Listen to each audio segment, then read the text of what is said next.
my lovelies, and welcome to the Miss Sayé show. Today, I have one of my favorite people, Kellie Gerardi. She's a science communicator and she's a space professional. Welcome to the show, Kellie. Thank you so much for having me. I'm excited to be here. I am so excited to have you because we definitely need more women in space. And just seeing you, and for younger generation to see you, it's inspirational. And what you see is what you believe. So, thank you for existing. Oh, thank you. Thank you, Kellie. There's so much to talk about. I would like to open up talking about your book. And I love the title. It's not necessarily rocket science. It's awesome. I read it. I very much enjoyed it. Can you tell us what inspired you to write that and tell us a little bit about it? Yeah, absolutely. So, I wrote not necessarily rocket science because I was not a natural fit for the space industry. I came from an arts background. I actually have a film degree. And so this career path was not an obvious choice for me. And for a long time, for many years and growing up, I didn't realize that it was something that I could be a part of. I thought, that space was reserved for this extraordinary, hand-selected, highly trained elite group of Sure. people who could contribute, the real brilliant, scientists, right?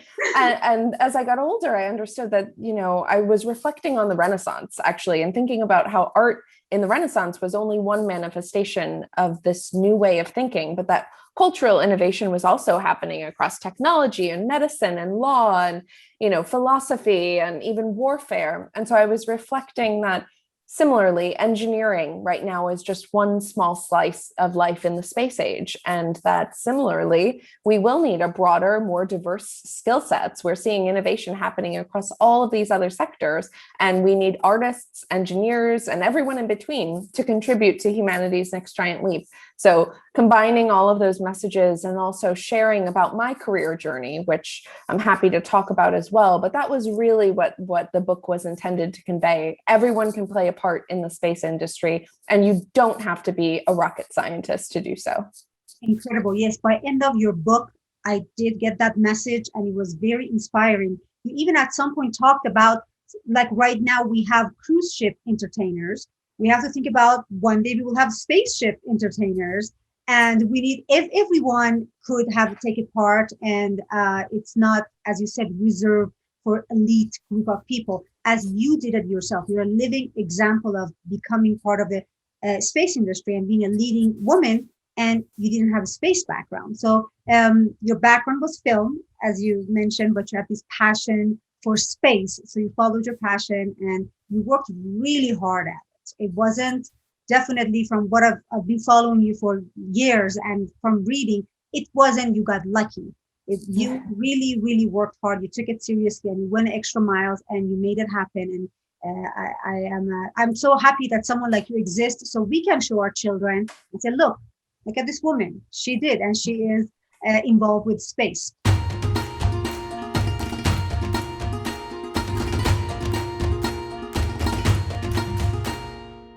So can you please tell us in your own words a little bit about your career and how it became? Yeah, absolutely.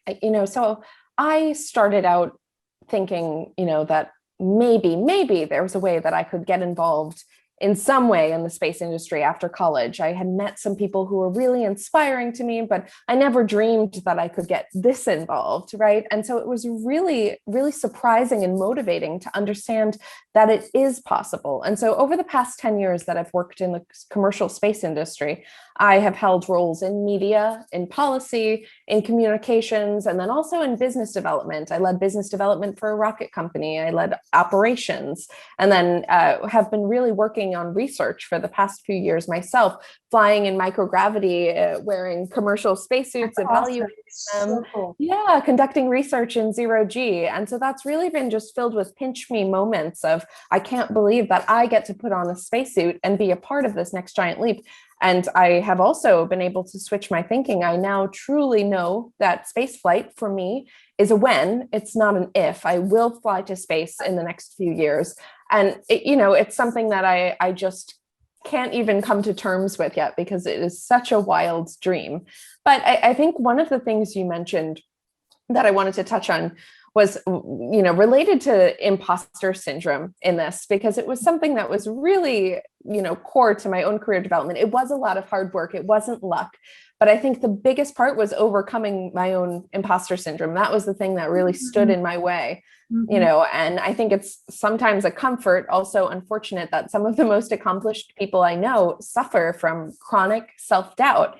And so what I learned and what helped me was that there's a big difference between being an imposter and being an outsider. And that was really critical to change my thinking when I was trying to break into the space sector. And I think the difference is that being an imposter would mean I was forging a career in an industry that I had no right to be in.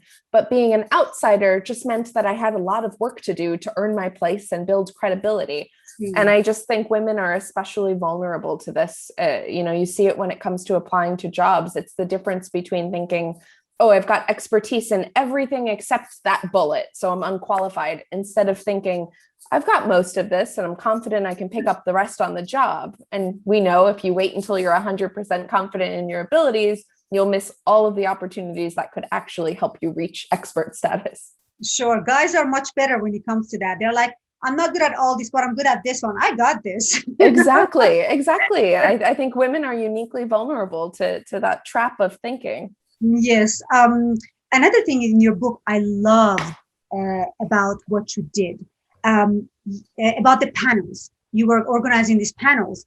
And at some point you said, if the panel, it's not equal, you don't have enough women, or it's all men, you were not for that. So can you please tell us how you further the diversity and inclusion as you were working your way in space industry? Yeah, absolutely. And look, for context, we have come a long way in this industry, but there's still so far to go.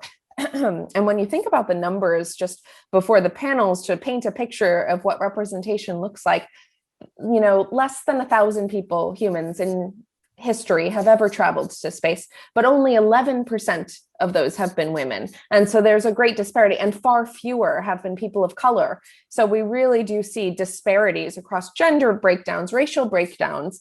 And you see that play out also on panels and at conferences. When you look at the panel of experts who are speaking on a topic, who are tasked with making decisions and talking about the next steps, you will find that there in the past have often been all male panels. Sure. And that was the norm when I joined the industry. And after a few years of that, my big break-in moment was getting more and more frequently asked to moderate those panels, which was still a frustration to me, not because I felt like I needed to be the panelist every time, but because I knew that there were other, different voices that could also be a part of those conversations and discussions.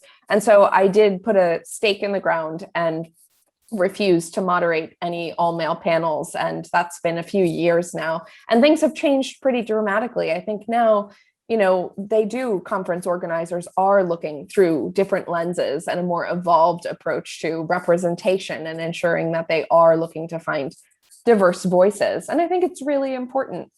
Yes. I mean, it's wonderful that you didn't just go with the flow. You're like, this is not right. I want to do something about it. So my little action in this will be that I refuse to have all male panels. So that's awesome.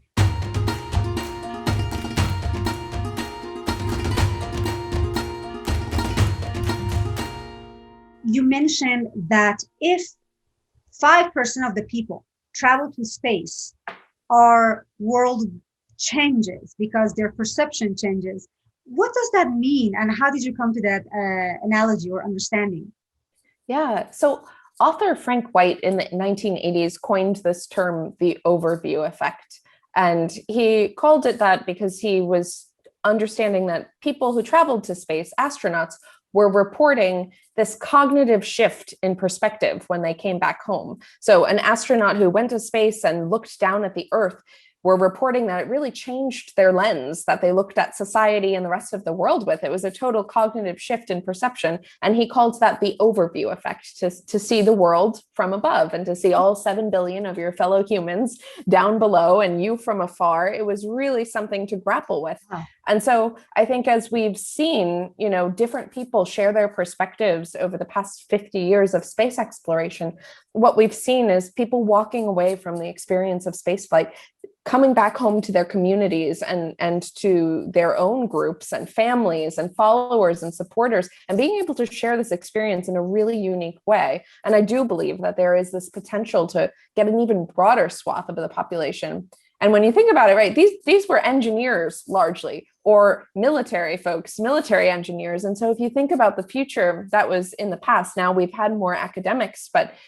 we are at the point where we are not going to be sending only engineers in the future. So what will it mean to send the poets, the athletes, the musicians, the really creative folks who are going to take that experience and translate it for the masses in a way that we've never seen before? Also, one more catchy, there are lots of things about your book that I love, and I have this whole list that I want to ask you. You said space exploration is not just exploration, it's beyond exploration. It's a necessity. Our planet has an expiration date. Could you elaborate a little bit more on that and how you think about that? Yeah, absolutely. And I can share a quick anecdote too. I actually had the privilege to meet with Professor Stephen Hawking while he was still alive. I was organizing. Yeah, he's amazing. He was amazing. How was that experience? How did it feel, Kellie? It was incredible. And, as many people know, it does take a lot of effort for him to communicate in carefully choosing words for computer generated voice. And I think it made it that much more precious to understand the effort that was behind each word when he's speaking to you. So it was really profound. One of my career highlights was contributing a chapter to his children's book, George and the Blue Moon. So I had the enormous privilege to know him as a friend. And I'll get to the question in a second, which was, life on Earth has an expiration date. But since we're on the topic, I'll share one quick vignette about Professor Hawking. And that was when I was at his 75th birthday party. Mm-hmm. And I remember looking around the room at the guests who were there. And it just struck me that this room was full of such a diverse group. There were everyone from, the academics who you might expect, the most brilliant minds, but also actors and actresses, film stars. It was just everyone in between. And so it just struck me that this was such a good illustration of a life well lived with such a diverse group of friends from different backgrounds. And I just think he really left his thumbprint on the entire world, and humanity is better off because of it. But for sharing that experience with us. I'm a huge fan of him, and I'm so glad you got to have him as a friend. Exactly. And the reason I brought him up in the first place was I did have the opportunity to pose that exact question to him about this sort of expiration date. And so I was asking him about the question of urgency in space exploration and to share his beliefs on space settlement and space exploration. And he said that not to leave planet Earth would be like castaways on a desert island, not trying to escape. And he said, sending humans to other planets will shape the future of the human species in ways that we don't yet understand. And it may determine whether or not we have any future at all. And then because he is such a funny person and he was so full of mischief, he added, if there was an asteroid on a collision course with Earth, not even Bruce Willis could save us. And so it was a great point. And, it's really interesting because I think I share this with Professor Hawking. He was not pessimistic about the future of our species. He was someone who spent actually decades translating the beauty and the wonder of our planet and the cosmos. And so he was just one of many voices pointing out a scientific fact, however grim it might be, that at some point, planet Earth will cease to support life. And we hope that that is incredibly far away, billions of years from now. And we hope it's not much sooner through actions of our own or otherwise out of our control. But the bottom line is that there is no future without space exploration and space settlement long term. Sure. What are your thoughts on the new landing on Mars? It was such an exciting day for me. I'm sure for you as well. It was incredible. It was really moving. I think, to me, space exploration generally is just what I love about it is I just think it's such a perfect encapsulation of human ingenuity and, the human beings are capable of doing amazing things. We're capable of landing a robot on another planet with precision on the rim of a crater and then operating it from another planet. And we've done this multiple times. Mars is a planet entirely inhabited by robots right now, and that's all our doing. And so I think it's extraordinary. And I think we keep pushing the envelope of what's possible. Perseverance rover that just landed on Mars, as you mentioned, who's also carrying a small helicopter called Ingenuity. And that's going to be the first powered flight on another planet. Perseverance will be roving around the red planet, searching for ancient signs of life. Ingenuity, the helicopter, the drone, will be surveying the land, looking for scientifically interesting spots to continue to explore. And so together, we really are able to just unlock some of humanity's oldest questions and mysteries. So where did we come from? Are we alone? What else is out there? It's like, these are the tools that we have in our exploration arsenal to be able to answer some of those questions.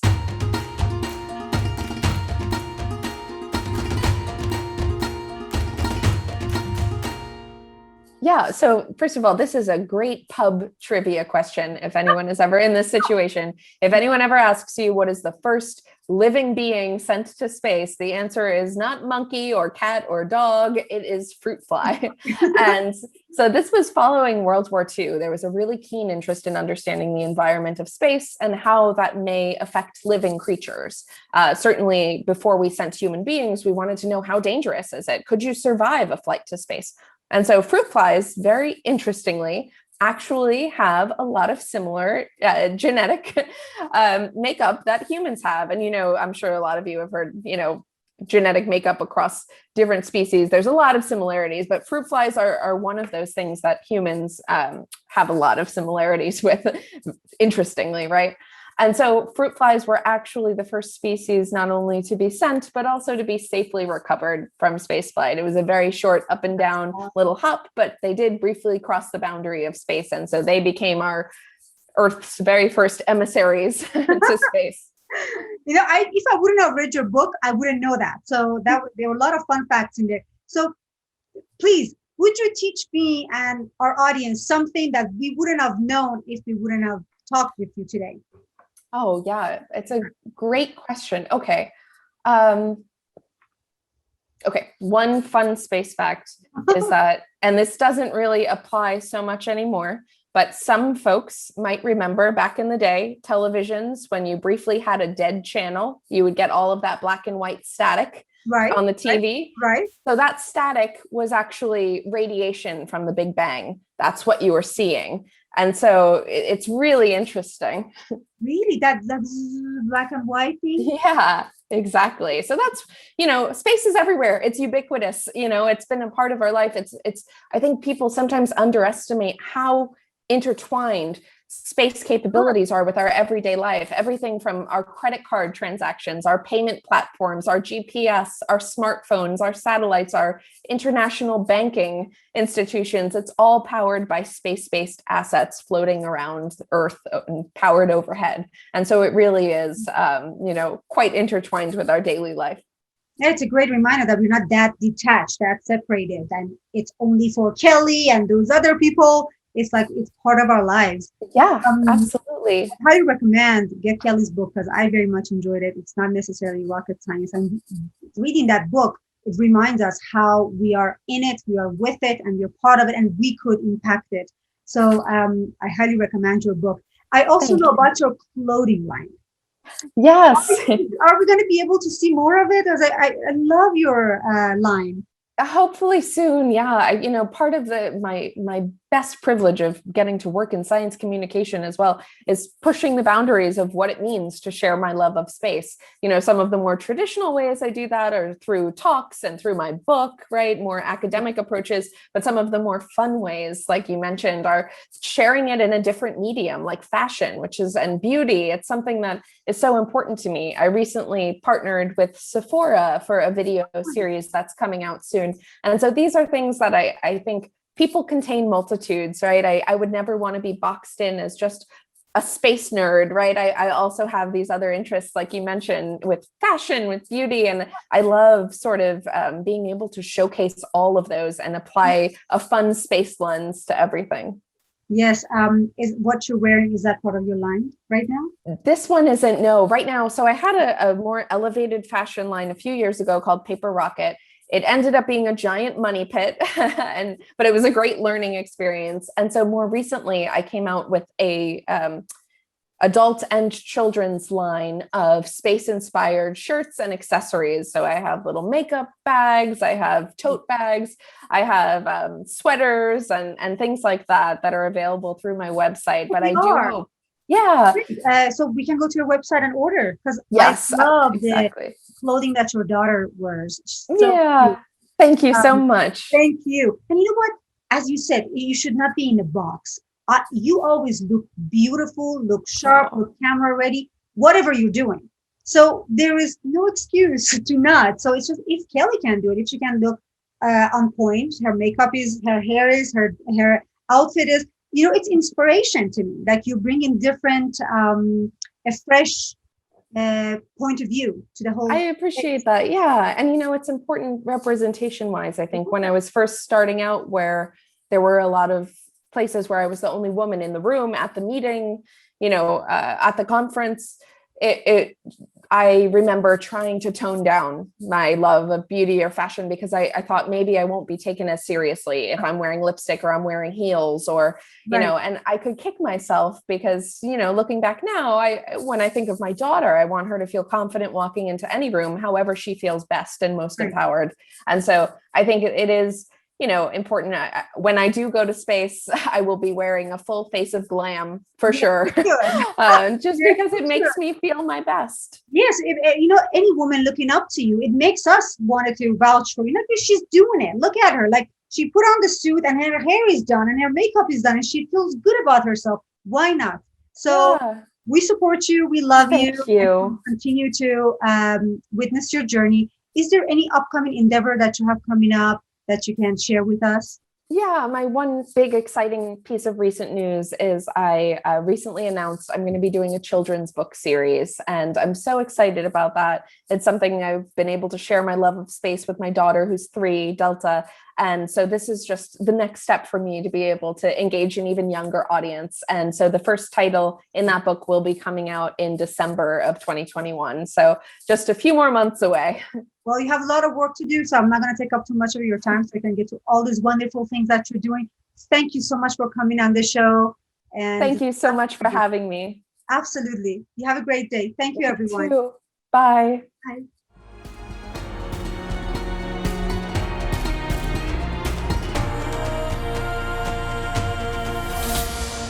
Life on Earth has an expiration date, but since we're on the topic, I'll share one quick vignette about Professor Hawking.